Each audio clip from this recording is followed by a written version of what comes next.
నమస్తే. నేను మీ నాగచంద్రుడు, సీనియర్ న్యాయవాది, సనపురం. ఆస్తి అమ్మినప్పుడు చెక్కులు తీసుకోవచ్చా?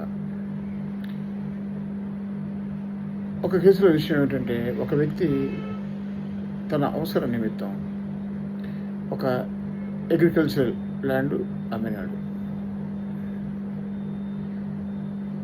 కొనుగోలు చేసుకున్న వ్యక్తి ముందు కొంత అడ్వాన్స్ ఇచ్చి అగ్రిమెంట్ ఆఫ్ సేల్ చేసుకున్నాడు. తర్వాత రిజిస్ట్రేషన్ సందర్భంలో కొనుగోలుదారుడు ఏం చేశాడు అంటే, నీకు రెండు రోజుల లోపు అమౌంట్ వచ్చేస్తుంది, నాకు రిజిస్ట్రేషన్ చేసిందని చెప్పి 4 చెక్కులు ఇచ్చేసాడు. సో ఈ వ్యక్తి అమ్మకదారుడు ఏం చేశాడు అంటే, కొనుగోలుదారుడు గతంలో పరిచయం కాబట్టి, బంధువు అవుతాడు కాబట్టి చెక్కులు తీసుకొని అతని పేరు మీద రిజిస్ట్రేషన్ చేసేసాడు. కొనుగోలుదారుడికి పట్టా వచ్చింది. ఆ తర్వాత అతను వెళ్ళి చెక్కు బ్యాంకులో ప్రజెంట్ చేస్తే ఆ చెక్కులు బౌన్స్ అయిపోయాయి.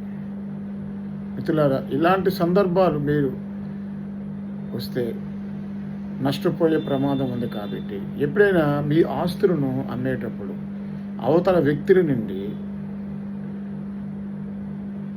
మీకు రావాల్సిన సొమ్ము పూర్తిగా వచ్చిన తర్వాతనే రిజిస్ట్రేషన్ చేయాలి. అలా కాకుండా మీరు చెక్కు తీసుకున్న సందర్భం వస్తే సేల్ డీడ్లో మీరు ఆ చెక్ అయితే ఏ చెక్ అయితే తీసుకున్నారో ఆ చెక్కు నెంబర్లను మెన్షన్ చేస్తూ ఆ చెక్కులు మీరు తీసుకోవాలి. ఎందుకంటే ఆ చెక్కులు కనుక బ్యాంకులో